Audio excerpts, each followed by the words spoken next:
So in this module, the last module of this opening unit, we are going to focus on the principle of comparative advantage and trade.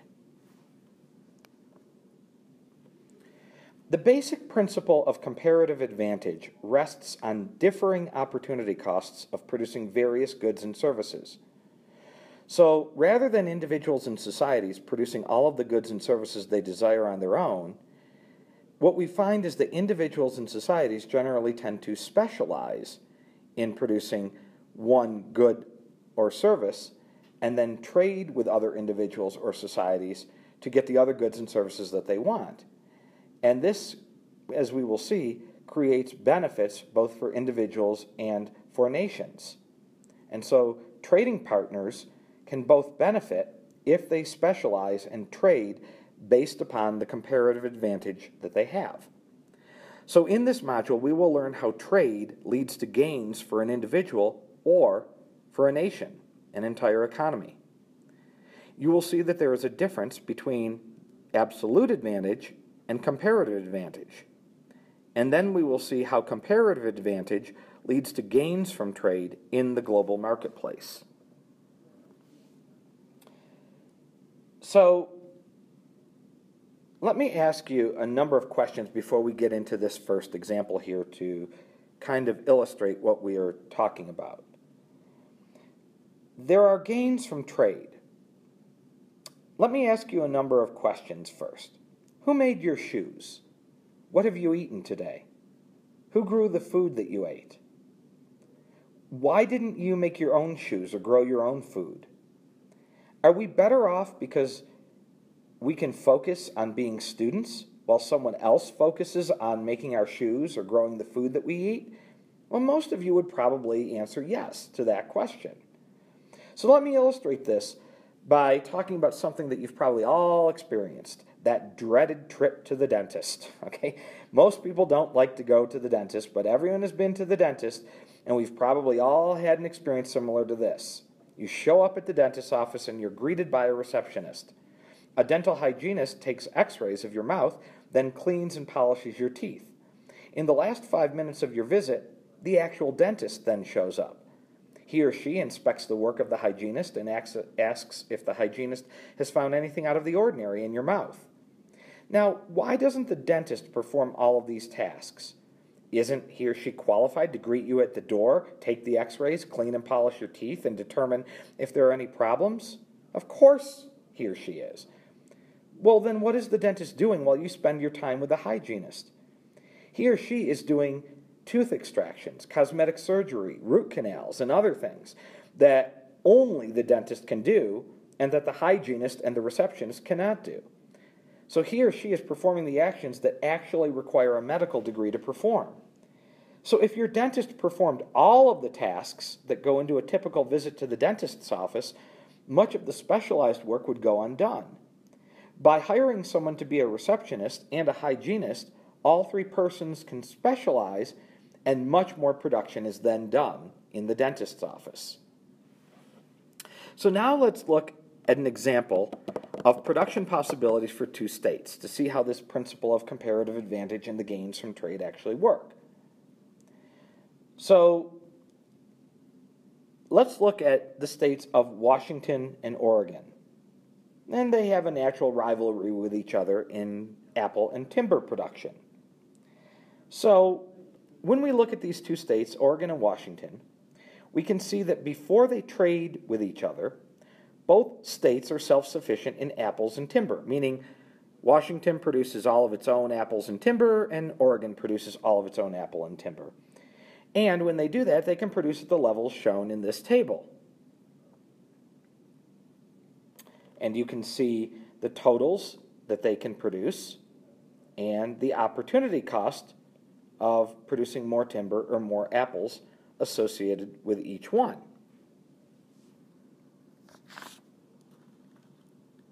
Now, note, let's go back to the slide for 1 second. Note that the absolute advantage that Oregon has in timber and Washington has in apple production, meaning that Oregon can produce 40 timber if it puts all of its resources into producing timber, and Washington can only produce 10. So Oregon has an absolute advantage in timber production. But Washington has an absolute advantage in apple production because if Washington puts all of its resources into apple production, it can produce 40 apples, but Oregon can only produce 10 apples. So that illustrates the concept of absolute advantage. Who can produce more of a particular good? That's what absolute advantage is. Who can produce the greatest quantity of a particular good? And in this example, Oregon can produce more timber than Washington can, and Washington can produce more apples than Oregon can. But that's only the absolute advantage. So now we draw the production possibilities curves for Oregon and Washington. And we are going to assume that each is producing and consuming apples and timber at the midpoint of their production possibilities curve. So Oregon has 20 units of timber and 5 apples. Washington has 20 apples and 5 units of timber. So total timber production between the two states is 25 units of timber, and total apple production is 25 units of apples. So how can these states increase output? Well, the principle of comparative advantage says that total output will be greatest when each good is produced by the state that has the lower opportunity cost of making the good. Washington, as we see here, has the comparative advantage in apple production and should specialize in apples. Well, how do we know that? Because when we look at Oregon, we look at the opportunity cost of timber, and it's only a quarter of an apple. It only gives up a quarter of an apple to produce each unit of timber. But Washington has to give up 4 apples for every unit of timber. So Oregon has a lower cost in timber production. But if we look at apple production, we can see that Washington has a lower cost in apple production because for every apple Washington produces, it only gives up a quarter of a unit of timber, but Oregon has to give up 4 units of timber for every apple it produces. So Washington has the lowest cost in producing apples, and Oregon has the lowest cost in producing timber. That is what we mean by comparative advantage. Who has the lowest cost of production for a particular good? Who gives up the least amount of the other good to produce it?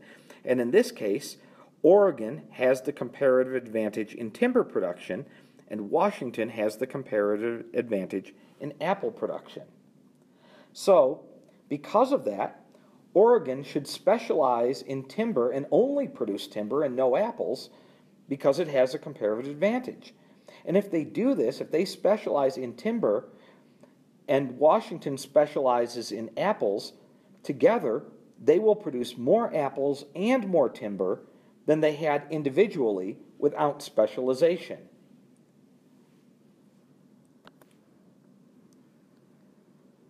Now, if we look at the production possibilities curve, this means that if Oregon only produces timber, it will produce 40 units of timber and no apples. And Washington will produce 40 apples and no timber. So now Oregon doesn't have anything to eat, and Washington doesn't have any shelter. So maybe a trade is in order. So Oregon, because it's only producing timber, will export timber to Washington, while Washington, producing only apples, will export apples. Since each state would like some of both goods, they will now have to trade with each other. The original cost conditions in each country will limit what we call the terms of trade. In other words, if Washington is going to trade apples to Oregon, well, how much are they going to want in terms of timber for each apple that they give them? And vice versa, when Oregon is producing timber and trading to Washington, how many apples will they want in return from Washington? Well, let's go back to our chart here. In Washington, we can see that 1 apple is equivalent to a half a unit of timber. So Washington must get more than half a unit of timber for each apple it gives to Washington, or they won't benefit from the export. In Oregon, we see that one apple costs 4 units of timber, so Oregon will not give up more than 4 units of timber for every apple that it gets in return. So the rate of exchange will be somewhere between half a timber and 4 units of timber for each apple. We don't know exactly what the terms of trade will be, but we know that it will be somewhere between 1/4 of a unit of timber and 4 units of timber. So suppose they negotiate a trade where Washington sends 20 apples to Oregon in exchange for 20 units of timber. Okay? This is total timber and apple production before they specialized and trade. This is total timber production after they specialize, and you can see that it's gone up. Before they were only producing 25 units of timber and 25 apples. Now by specializing, they're producing more timber, 40 units, and more apples, 40 units. So now we're getting more apples and more timber by doing that. And how much do they consume after trade? Well, Oregon will consume 20 units of timber and 20 apples, and Washington will consume 20 units of timber and 20 apples. So how does this compare to the initial consumption in each country? Well, if we go back to the initial consumption in each country, you can see that each country, or each state rather than country, was consuming only 25 timber and 25 apples. But now you look at consumption and you can see that they are consuming more units of timber and more apples total than they were before. So consumption after trade has gone up. And this is what we call the gains from trade. That when societies and individuals specialize and trade with each other, and each produces the good in which they have the comparative advantage, regardless of who has the absolute advantage, then they can produce more goods and services than they could on their own, and by trading with each other, their consumption of each good also increases. And so there are benefits for the trading partners and gains from trade. And that's why we say individuals and nations should specialize and trade with each other where they have the comparative advantage. So without trade, it's important to remember each state is constrained by its own production possibilities curve. They're limited by their own production possibilities curve. But with trade, they are able to go well beyond their production possibilities curve. And these gains from trade really demonstrate why virtually all economists advocate for free trade and fair trade with other countries. Here's another example that is illustrated in your reading for this chapter about the production possibilities for 2 castaways. And here you see the production of coconuts and fish that they might have if they were stranded on an island. And this shows the quantity that Tom could produce and Tom's consumption without trade. If he produced fish and coconuts all by himself, he might be able to have 28 fish and 9 coconuts. Now we see Hank, who has a different production possibilities curve. If he produced all his own fish and coconuts, he may be able to produce 6 fish and 8 coconuts. But now let's see what happens. Let's see, I skipped over the wrong one. So now let's look at this chart that shows the opportunity cost that each one has. Well, you can see here that Tom has the lowest opportunity cost of producing fish, because for every fish he produces, he only has to give up 3/4 of a coconut, while Hank gives up 2 coconuts. But Hank has the comparative advantage in producing coconuts, because he only gives up half a fish for each coconut, and Tom has to give up 4/3 of a fish. So this says that Hank should specialize and only produce coconuts because he has the comparative advantage in producing coconuts, and Tom should specialize in producing fish because he has the comparative advantage in producing fish, and then Tom and Hank should trade with each other.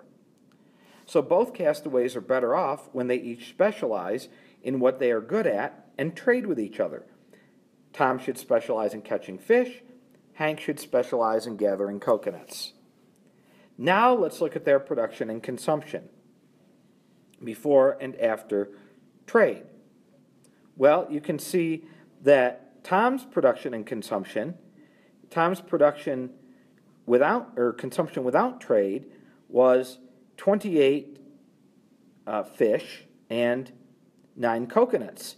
But now with trade, Tom is able to consume 2 more fish, 30 fish, and he consumes 1 more coconut, 10 coconuts. So his consumption goes up. He's better off by specializing in trading. But so is Hank. When Hank was producing all of his own fish and coconuts, he could only produce 6 fish and 8 coconuts. But now that he specializes in producing only coconuts and trading with Hank for fish, he is now able to consume 10 fish and 10 coconuts. So he is able to consume more than he could by producing everything on his own. His consumption goes up. So they are both better off by specializing and trading with each other. It's the same as if their production possibilities curve shifted outward to an unattainable point that they could not have on their own. So look at how they gain from trade. This chart illustrates what we just talked about. Tom, you can see what he produces and consumes without trade. You can see what Hank does without trade. With trade, they specialize and produce either only fish or coconuts based on what they have the comparative advantage in. But notice how their consumption increases. Tom gains 2 fish and 1 coconut, and Hank gains 4 fish and 2 coconuts by specializing and trading. So these are their gains from trade and specialization by producing only what they have the comparative advantage in. Notice that producing what you have the absolute advantage in doesn't matter, because there are times when you could have the absolute advantage in both, but it would still be better off to specialize in trade because you would have a lower opportunity cost in producing one rather than the other. So both Tom and Hank experience gains from trade. So the difference between comparative advantage and absolute advantage. An individual has a comparative advantage in producing a good or service if the opportunity cost of producing the good is lower for that individual than for other people. An individual has an absolute advantage in an activity if he or she can do it better than other people or produce more of the good than other people. But having an absolute advantage is not the same thing as having a comparative advantage. And an individual or a nation should always focus on producing the good in which it has the comparative advantage or the lowest opportunity cost, and then trading for the other good at which it may have a greater opportunity cost than the other individual or country. Absolute advantage does not matter. So comparative advantage, then, is the basis for trade. Trade can be beneficial to both, even if one has an absolute advantage in the production of both goods. That doesn't matter. You can have the absolute advantage in the production of both goods and still not have the comparative advantage in those goods. So the production possibilities frontier teaches us 2 important lessons. One, that by agreeing to specialize and trade, both traders can be better off than they were if they focused on producing their own goods. And everyone has a comparative advantage in something. So why do nations trade with each other? Why do we trade with Mexico, Canada, China, Germany? Why do they trade with us? International trade results because nations have a comparative advantage in producing some goods, and then they trade with other countries for the goods in which they do not have a comparative advantage. So if the United States concentrates on producing pork and ships some of its output to Canada, while Canada concentrates on producing aircraft and ships some of its output to the United States, both countries can consume more aircraft and more pork than if they insisted on being self-sufficient and producing all of their own pork and all of their own aircraft. Here is an example that shows that in action.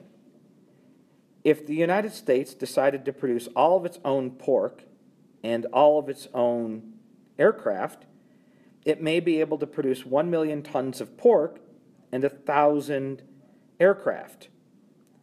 But what if it, were to trade with Canada? Well, then, if Canada specialized in what it could produce, which is aircraft, and the United States specialized in what it had the comparative advantage in, which is pork, then you could see the U.S. would produce 3 million tons of pork, but no aircraft. The Canadians would produce 3,000 aircraft, but no pork. But then when they trade with each other, now the United States could consume 1,500 aircraft instead of 1,000, and 2 million tons of pork rather than only 1 million tons of pork. So the United States increases its consumption of pork by 1 million tons and increases its consumption of aircraft by 500 aircraft. Canada now increases its consumption of pork by 500,000 tons, and it increases its consumption of aircraft as well.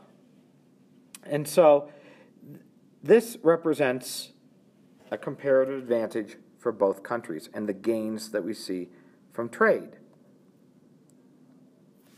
So why are some nations rich and some nations poor?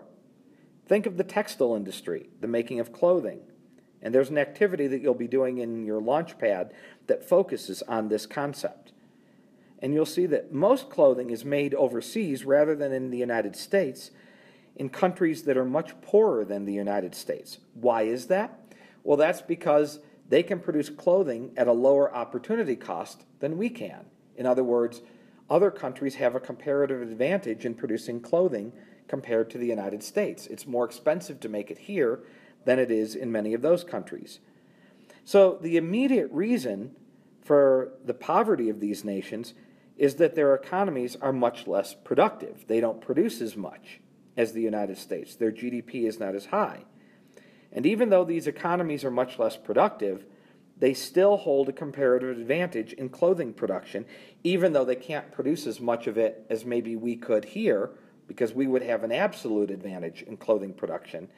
But still, by having a comparative advantage, it's cheaper to make it over there, and so it's produced there and exported to the United States. But because they can't produce as much, they may be poorer than we are. So as we come to the end of this module, here are a couple of tips for the AP exam to keep in mind about comparative advantage and trade. First of all, take note. The content in this module frequently shows up in both the free response section of the exam and the multiple choice sections of the exam. There are many questions where you're asked to calculate the comparative advantage between two nations and to understand what consumption is before trade and after trade, and to be able to calculate the terms of trade, what the range of the terms of trade would be between two nations, and how it illustrates gains from trade. So this is a frequently tested concept. So you really have to be able to understand it, work with it, and know it, and calculate it. It's also important to remember that the producer with the absolute advantage can produce the largest quantity of the good, but that doesn't mean that a nation should produce that good. It is the producer with the comparative advantage, and not necessarily the one with the absolute advantage, who should specialize in the production of that good to achieve mutual gains from trade. So as we wrap up this module, here are several of the things that we've learned. Number one, A higher standard of living for individuals and countries comes from specialization and trade. Secondly, comparative advantage explains the sources of gains from trade between individuals and countries. Third, everyone has a comparative advantage in something. And finally, absolute advantage is the ability to produce a particular good or service better or in a greater quantity than anyone else, but that does not necessarily determine that that individual or country should actually produce that good.